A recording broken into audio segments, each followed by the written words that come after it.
saya demokrasi yang ada di Indonesia itu sudah berjalan dengan baik, dan itu tahun ke tahun itu semakin baik. Nah, yang saya ikuti kan mulai dari 2004, terus kemudian 2009, 2014, terus kemudian 2019, sampai nanti ke depannya 2024. Nah, semua itu sudah berjalan dengan baik dan semakin baik. Kalau dulunya masih manual, sekarang sudah bertransformasi mengikuti perkembangan teknologi. Sudah banyak sistem-sistem yang kita gunakan. Yang dulunya melaksanakan tahapan itu masih serba manual, kertas, sekarang sudah digital. Sudah lebih baik.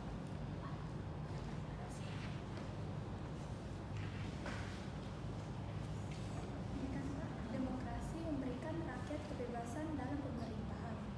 Namun jika kebebasan itu telah kelewatan, apa yang harus dilakukan? Kita ini kan punya hak yang sama untuk bersuara, untuk bebas mengekspresikan diri kita. Jadi menurut saya itu kebebasan yang ideal itu kan adalah kebebasan yang tidak mengganggu kebebasan orang lain. Contoh misalkan teman-teman itu menyampaikan aspirasinya dengan cara demonstrasi misalnya, yaitu dilakukan dengan tidak menghalangi kebebasan orang lain. Contoh misalkan ya transportasi itu harus tetap berjalan, kan aktivitas masyarakat itu harus tetap berjalan, aksi juga tetap jalan. Nah, jadi kebebasan yang dilakukan itu adalah kebebasan yang tidak mengganggu kebebasan orang lain. Nah, kira-kira gitu. Kalau ada pertanyaan dari saya tadi, teman saya kan menanyakan demokrasi Indonesia. Kalau saya, apakah demokrasi Pancasila di negara kita sudah berjalan dengan baik atau tidak? Ya, menurut saya secara teknis sudah berjalan dengan baik. Cuma memang karena demokrasi melibatkan seluruh komponen masyarakat, bukan? Jadi itu tidak mudah, perlu penyadaran setiap individu. Jadi secara teknis itu sudah berjalan. Karena sejak 2004 tadi, 2009 itu kan demokrasi yang terus sampai sekarang. Ya tidak ada wacana dulu itu kan misalkan 2000, bahkan itu diserentakkan malahan. Dan malahan tahun depan itu dilakukan dalam waktu yang bersamaan antara pemilu untuk legislatif presiden yang dilakukan di awal tahun, sementara untuk pemilihan kepala daerah dilakukan di akhir tahun. Nah, itu menurut saya sudah berjalan sesuai dengan secara teknis. Cuma ya yang memang perlu masih diperbaiki kualitasnya, bahwa kita ini datang ke TPS itu betul-betul karena melihat visi misi calonnya, bukan karena yang lain. Oke, pertanyaan terakhir. Menurut Bapak, apakah praktik demokrasi Indonesia saat ini telah sesuai dengan nilai Pancasila dan Undang-Undang Dasar Negara Republik Indonesia tahun 1945? Ya, menurut saya sudah sesuai pengamalannya. Terus kemudian karena di KPU pelaksanaan teknis, menurut kita sudah sesuai. Contoh tadi itu dilaksanakan 5 tahun sekali. Itu kan rules. Coba kalian pelajari pemilu dari 1995 itu kan tidak nurut itu. Ada yang berapa tahun? Rata-rata itu tidak 5 tahun. Nah, semenjak 2004 itu 5 tahun sudah. Menurut saya itu sudah sesuai dengan nilai-nilai secara teknis ya dari Pancasila dan Undang-Undang. Baik, terima kasih. Sekian untuk saya pertanyaan kami.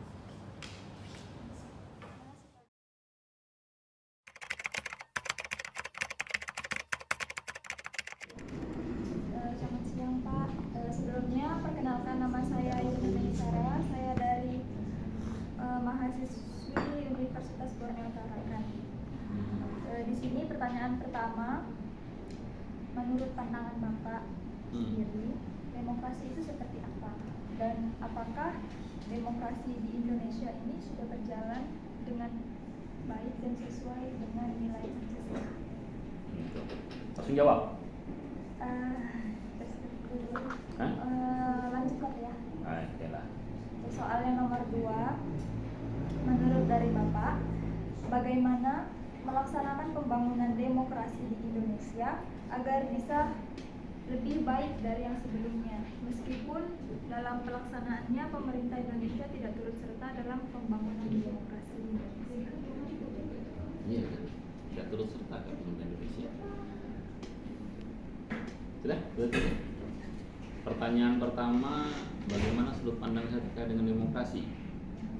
Terus dan apakah demokrasi Indonesia sudah berjalan sudah dengan baik dan berjalan dengan cukup baik? Pertanyaannya, indikator baiknya apa namanya? Kalau mau bicara demokrasi, sudut pandang saya ya. Kalau sudut pandang saya, demokrasi itu adalah suatu kontestasi perebutan kekuasaan yang dilegalkan oleh negara. Suatu perlombaan pergantian kekuasaan yang memang difasilitasi oleh negara dan disepakati oleh seluruh elit di negara ini. Itulah demokrasi. Ya, di mana demokrasi itu siokianya adalah memilih pemimpin yang betul-betul dari rakyat untuk rakyat. Kenapa saya bilang dari rakyat untuk rakyat? Ini bukan hanya mengacu kepada teori demokrasi, ya, tetapi juga yang menjadi pemilih, ya, adalah rakyat itu sendiri. Kenapa rakyat? Karena seluruh warga negara di Indonesia, ya, yang saya bilang rakyat tadi itu memiliki hak konstitusi. Hak konstitusi ada dua, yaitu hak memilih dan hak untuk dipilih. Nah, jadi ketika adik-adik semua ini sudah memenuhi kualifikasi untuk menggunakan hak pilihnya, ya gunakan hak pilihnya. Kalau punya uang banyak, silakan mencalonkan diri jadi pemimpin, jadi anggota dewan. Tapi dengan catatan memenuhi kualifikasinya. Kan ada syarat calon dan ada syarat pencalonan. Itu sudut pandang saya tentang demokrasi. Maka dari itu demokrasi menjadi sangat penting sekali, karena demokrasi ini merupakan pencerminan daripada sila keempat Pancasila. Apa sila keempat Pancasila? Kerakyatan yang dipimpin oleh hikmat kebijaksanaan dalam permusyawaratan perwakilan. Makanya rakyat Indonesia kalau dia diberikan kebebasan, diberikan fasilitas, diakomodir semua keinginannya, akan kisruh negara ini. Makanya harus ada perwakilan. Itulah konsep demokrasi. Nah, di Indonesia lahirlah konsep itu dengan Dewan Perwakilan Rakyat. Apa dimaksud dengan wakil rakyat? Ya, orang-orang yang duduk mengambil kebijakan, memutuskan regulasi, ya, membangun regulasi yang mewakili sekelompok rakyat, mewakili rakyat itu tadi. Makanya dikatakan wakil rakyat. Ya, jadi misalkan kayak ini DPRD Kota Tarakan. Kan ada dapil 1, dapil 2, dapil 3. Maka dapil 1 dewannya dia memikir rakyat Anda dimilih dapil 1. Dia harus memikirkan. Tetapi ketika mereka duduk bersama dalam satu meja di dalam DPRD, maka dia harus memikirkan bagaimana caranya untuk membangun Tarakan. Kan wakil rakyat ini, wakilnya rakyat.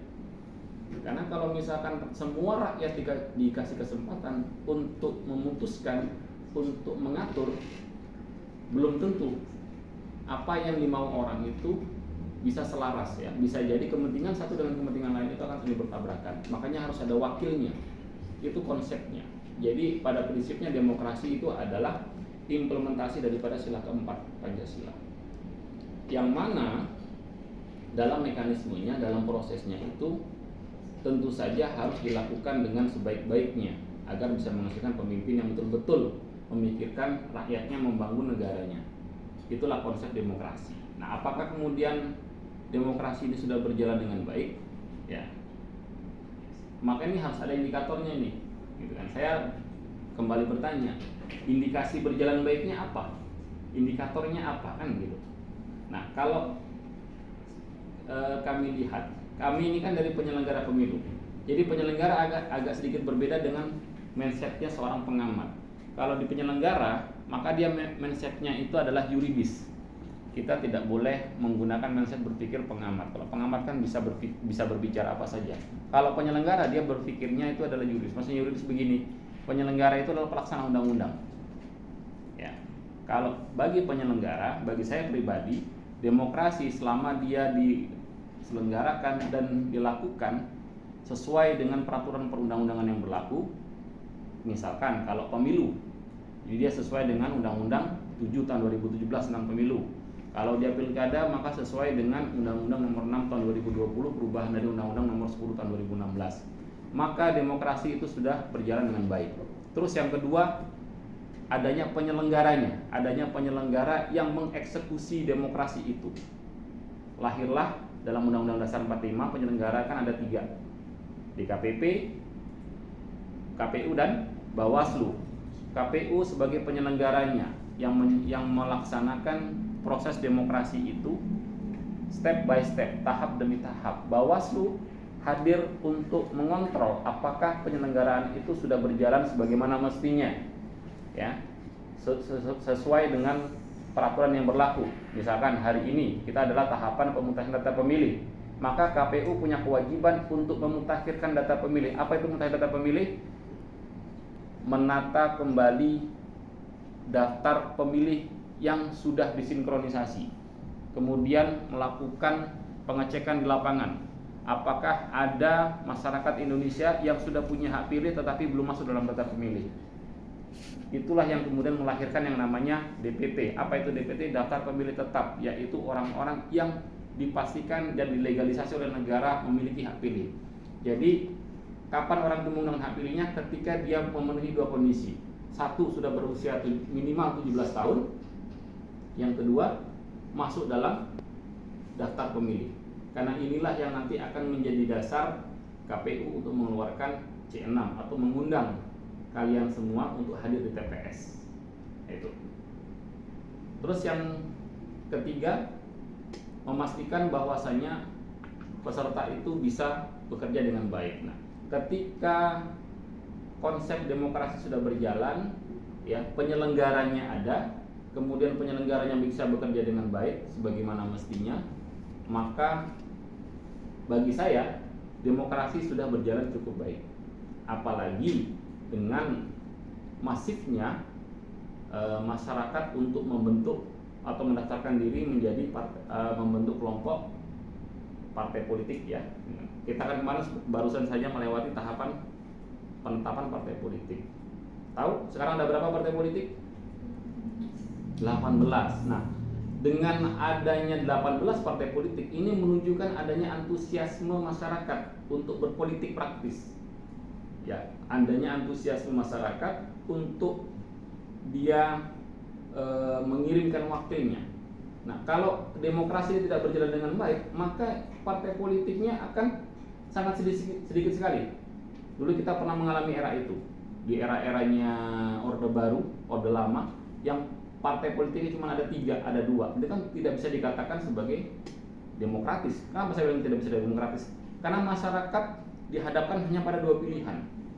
Ya, ibaratnya ini kalian punya selera macam-macam, tapi makanannya cuma 2. Sementara di situ ada soto, ada gado-gado. Kalian pinginnya makannya ikan bakar kan gitu kan. Nah, hari ini kita dihadapkan pada sejumlah partai politik yang cukup banyak, cukup masif. Nah, ini menunjukkan bahwa demokrasi sudah berjalan dengan baik. Nah, ini yang kita jaga di Bawaslu. Ya, apakah kemudian hak-haknya partai politik itu bisa terjaga, terpenuhi dengan baik, tetap dengan tentu saja itu tidak mengindahkan atau tidak melanggar peraturan-peraturan yang berlaku yang sudah ditetapkan oleh negara, baik yang tertuang dalam Undang-Undang Pemilu maupun dalam Undang-Undang 10 tahun 2016 tentang pilkada itu tadi. Jadi itu jawabannya. Terus yang kedua, melaksanakan pembangunan demokrasi di Indonesia agar bisa lebih baik dari yang sebelumnya. Sejauh mana peran negara? Apakah ada peran negara? Kalau dibilang apakah ada peran negara, maka jawabannya ya jelas ada. Kalau tidak ada peran negara, tidak ada KPU, tidak ada Bawaslu, ya kan, tidak ada DKPP. Kemudian sejauh mana peran negara?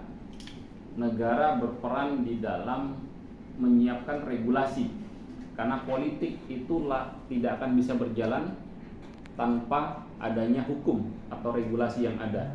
Dan hukum itu lahir dari politik. Maka bisa dikatakan politik dan hukum ini adalah 2 hal yang berbeda tapi satu kesatuan. Sama kayak mata uang, koin. 2 hal berbeda tapi satu kesatuan. Jadi politik kalau dia mau jalannya bagus, aman, damai, dia harus ada regulasi yang jelas. Harus ada batasan, karena regulasi atau hukum itu menciptakan batasan. Hukum itu produk politik. Ya, itu fungsinya negara. negara itu mencoba untuk memberikan atau mencari titik temu antara politik dan hukum bisa berjalan secara selaras. Terus yang kedua, yang namanya pemilu, yang namanya demokrasi pasti tidak lepas dari yang namanya anggaran. Negara menyiapkan anggaran itu. Ya, terus yang ketiga, yang namanya pemilu pasti tidak lepas yang namanya penyelenggaraan. Nah, negara sudah membentuk badan-badannya. Ada DKPP, ada KPU yang permanen, kemudian ada Bawaslu yang permanen. Nah, dengan permanennya 3 lembaga ini itu menunjukkan bahwasanya negara serius dalam mengurusi demokrasi. Negara serius dalam berperan penting di dalam demokrasi. Kenapa? Kalau demokrasi tidak berjalan dengan baik, maka akan menghasilkan pemimpin-pemimpin yang tidak baik, pemimpin-pemimpin yang korup. Maka dari itu perlu ada peran negara di dalam segala bentuk mekanisme kepemiluan, baik itu mekanisme pemilihan kepala daerah yang kita kenal dengan demokrasi itu tadi. Itu jawaban saya. Sudah? Oke, sudah rekam ya? Ya. Oke, lanjut. Sekian dari kelompok saya. Ya. Ya.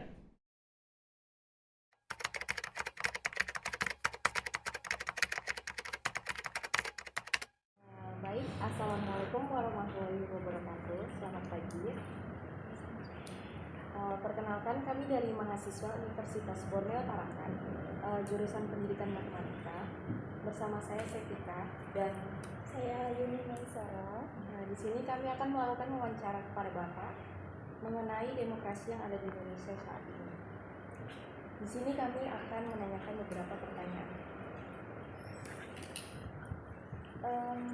Yang pertama, pendapat Bapak, sikap apa yang harus dikembangkan oleh mahasiswa dan mahasiswi dalam rangka keterlibatan dalam pengembangan demokrasi di Indonesia saat ini?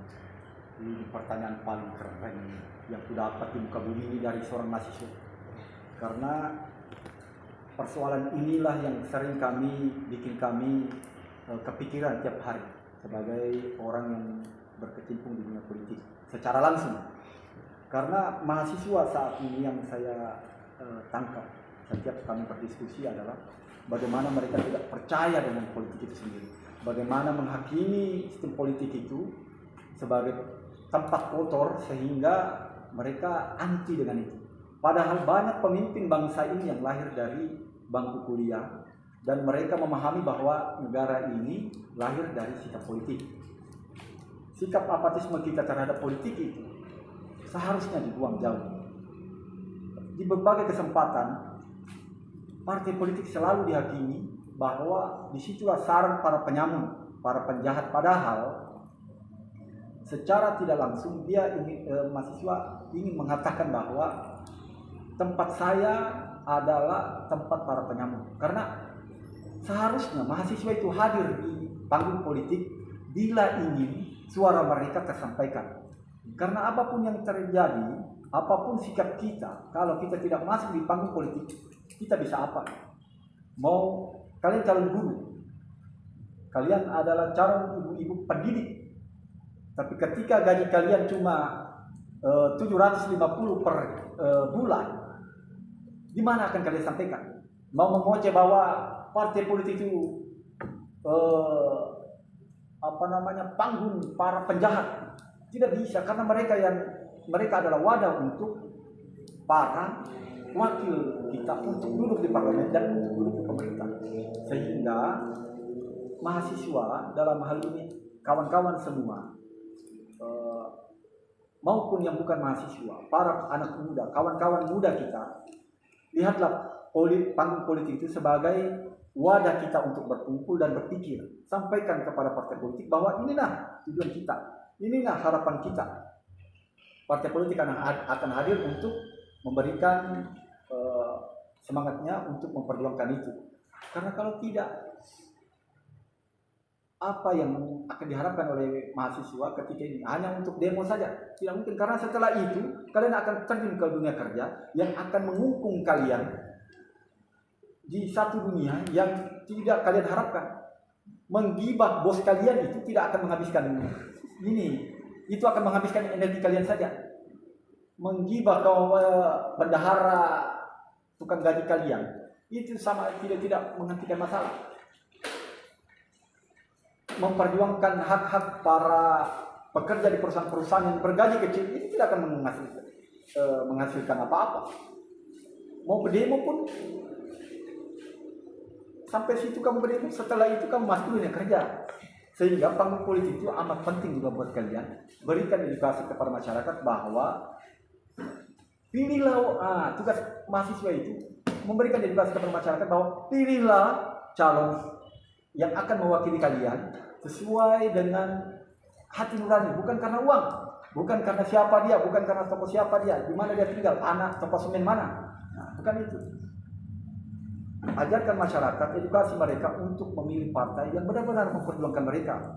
Pilih orang-orang yang bisa memang berjuang untuk mereka. Nah, itulah harapan kami dari Partai Demokrat kepada adik-adik mahasiswa. Pandangan kami, mahasiswa punya potensi untuk membantu partai politik mengedukasi masyarakat dan mengedukasi, bahkan juga bisa mengedukasi partai politik yang sudah salah arah. Nah, seperti itu. Jadi terkait dengan sikap Partai Demokrat terkait dengan anak muda, jangan diragukan. Ketua kami masih muda, masih cakep, pemikirannya luas. Kalau mau ngomong bahasa Inggris mungkin dia tidak bisa bahasa Tatar aja mungkin. Nah, ya kan? Jadi persoalan-persoalan bangsa ini sudah dipikirkan dengan matang. Dan mereka itu mantan-mantan mahasiswa semua. Anies Baswedan misalnya, di HMI aktif dulu. Bagaimana di kampus dia berpikir keras di untuk bangsa ini, turun ke jalan untuk memperjuangkan bangsa ini. Dan beliau tidak pernah mengkafirkan partai politik sebagai kandangnya para penyamun dan lain sebagainya. Kalau mau dibilang oknum, oke. Tapi kalau dibilang partai politiknya sebagainya, bukan. Ini sistem saja yang kita lihat, sehingga kita merasa bilang partai politik itu semua. Wah, salah. Kalau kalian bilang begini, mahasiswa bilang, saya ini penyamun dong. Sementara saya ini hidup begini-begini saja. Tak saja sampai robek dan sebagainya. Saya saja masih begini, tidak boleh glowing juga pergi salon gitu kan. Nah, jadi seperti itu. Kami bersikap dan berharap mahasiswa itu punya peran penting dalam mengedukasi masyarakat dan kawan-kawan di luar sana untuk bagaimana masyarakat itu melek politik. Nah, itu yang bisa saya sampaikan. Lanjut ke pertanyaan kedua. Menurut Bapak, bagaimana Partai Demokrat ini melaksanakan pembangunan demokrasi di Indonesia agar bisa lebih baik dari yang sebelum-sebelumnya? Mau kami melakukan itu? Saya kampanye dulu ya. Inilah Partai Demokrat. Nah, inilah Partai Demokrat sebagai partai yang siap untuk melakukan perbaikan dan perubahan. Itu tagline kami, sehingga demokrasi yang kita harapkan itu tercapai. Selama 10 tahun Bapak SBY memimpin negara ini, kita bisa melihat bagaimana struktur sampai dari atas sampai bawah perjalanan demokrasi itu berlangsung dengan baik dan sesuai harapan kita semua. Nah, untuk ke depan, bagaimana Demokrat bersikap soal pembangunan demokrasi di Indonesia ini, tentu tak ada lain, dan itu wajib harus kami sampaikan bahwa kami tidak bisa ngapa-ngapain kalau tidak terlibat di dalam panggung politik itu. Kalian mengharapkan kami, tapi kalian tidak pilih kami, buat apa? Kami harus berbuat apa? Sementara kami harus berbuat itu atas pilihan kalian masyarakat dan juga mahasiswa. Harus saya tekankan mahasiswa, karena mahasiswa ini, mohon maaf, dalam pengalaman kami itu mereka bertiap soal pemilu, demokrasi, tapi mereka juga pas pemilu, pas sudah pemilihan tidak datang ke TPS, tidak memilih siapa, terus mereka ngomel-ngomel. Bagaimana kita? Apa yang harus kami perbuat? Nah, itulah kami bilang, kalau mau mempercayakan Partai Demokrat melakukan pembangunan demokrasi itu secara baik, bukan secara baik, tapi lebih baik dari sekarang, ya Pilihlah partai yang memperjuangkan itu. Siapa dia? Nah, saya harus bilang Partai Demokrat. Itu kan. Lanjut di pertanyaan ketiga. Ya. Apakah praktik demokrasi Indonesia saat ini telah sesuai dengan nilai Pancasila dan Undang-Undang Dasar Negara Republik Indonesia menurut Bapak? Ini kayaknya sudah tadi saya sampaikan, tapi harus saya ulangi lagi, tapi tidak mungkin bahasanya tidak sama seperti tadi. Kalau dibilang sudah sesuai secara struktur, tapi untuk kesempurnaan kan kalau nilai filosofisnya sih, bahasa filosofisnya kesempurnaan itu kan hanya Tuhan kan. Kita mau menyempurnakan, tapi kan berjalan di tempat umum secara luas, masyarakat yang menentukan itu.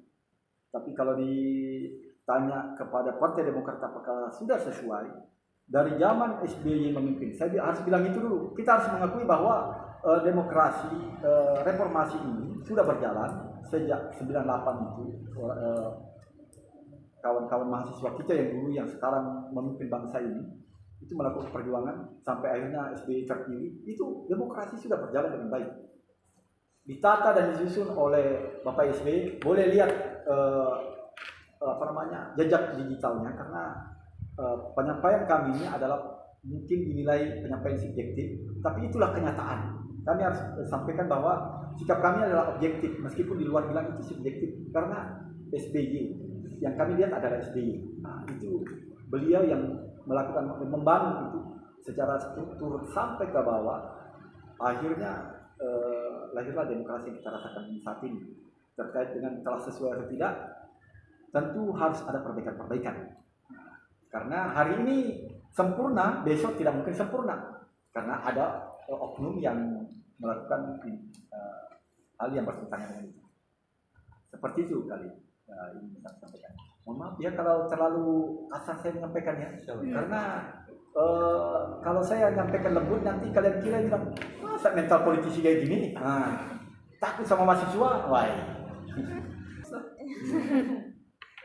Baik, terima kasih Pak atas tanggapan dan pandangan Bapak mengenai demokrasi di Indonesia saat ini. Kami mohon maaf apabila ada salah pengucapan atau salah kata dari pertanyaan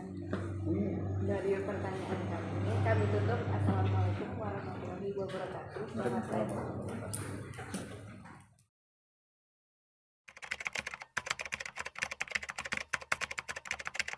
Assalamualaikum warahmatullahi wabarakatuh. Waalaikumsalam warahmatullahi wabarakatuh. Selamat siang Pak. Di sini kami dari Universitas Borneo Tarakan, Fakultas Keguruan dan Ilmu Pendidikan. Maaf jika kami mengganggu. Nah, di sini kami meminta untuk meluangkan waktunya sebentar, karena ada beberapa hal yang ingin kami tanyakan berhubungan dengan demokrasi di Indonesia. Saya langsung masuk ke pertanyaan pertama ya Pak.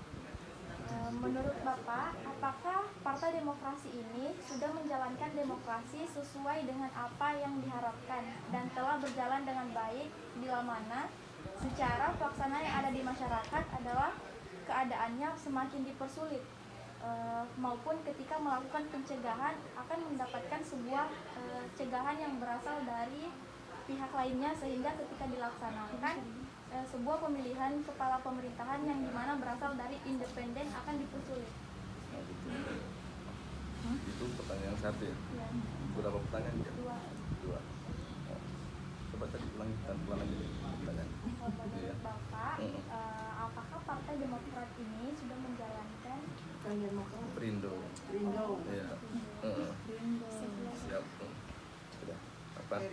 Apakah Partai Perindo ini sudah menjalankan demokrasi sesuai apa yang diharapkan?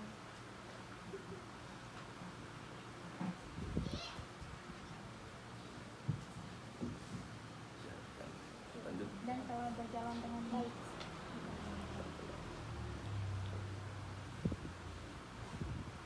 Baik.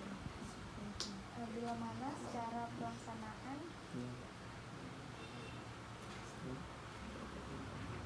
yang ada di masyarakat keadaannya semakin dipersulit.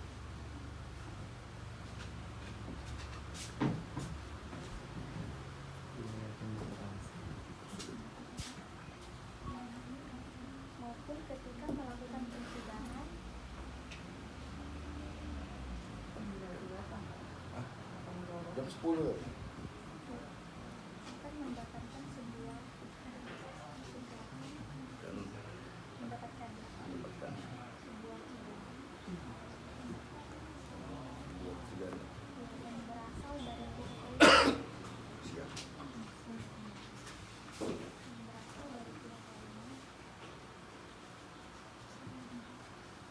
Panjang pertanyaan.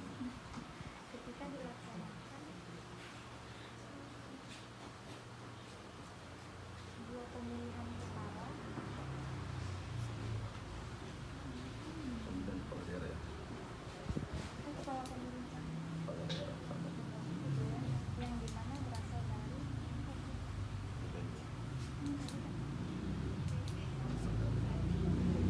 akan Terus yang kedua, yang kedua kalian nanti kan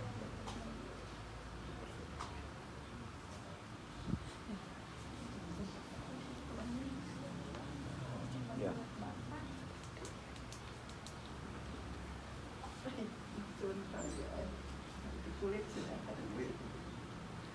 bagaimana Partai Perindo ini melaksanakan bagaimana Partai Perindo ini melaksanakan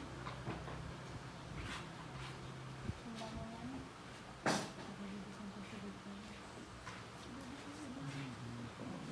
demokrasi di Indonesia.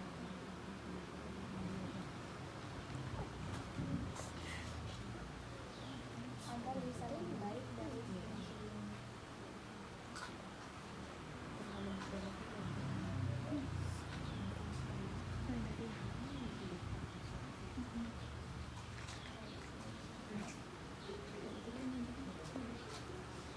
Udah.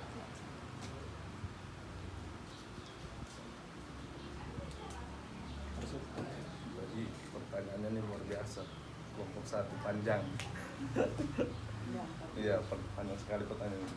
Kalau saya lihat menurut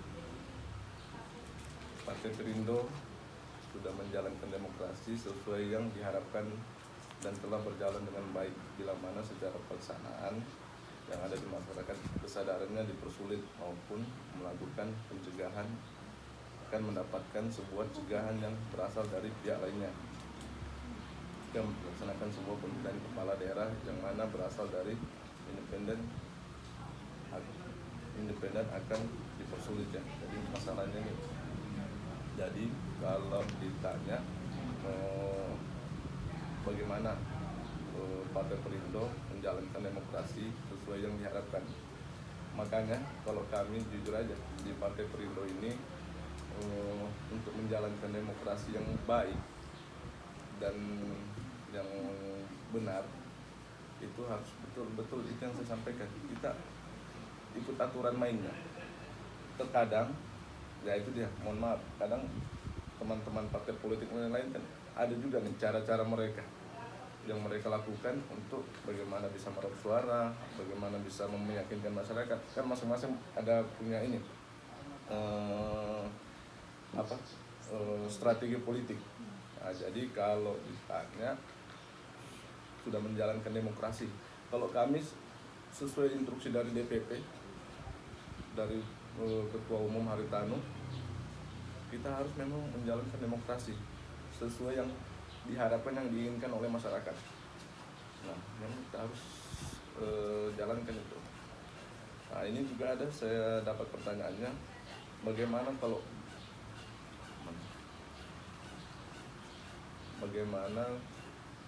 jika pelaksananya masyarakat keadaannya dipersulit maupun melakukan pencegahan yang akan mendapatkan sebuah cegahan yang berasal dari pihak lain.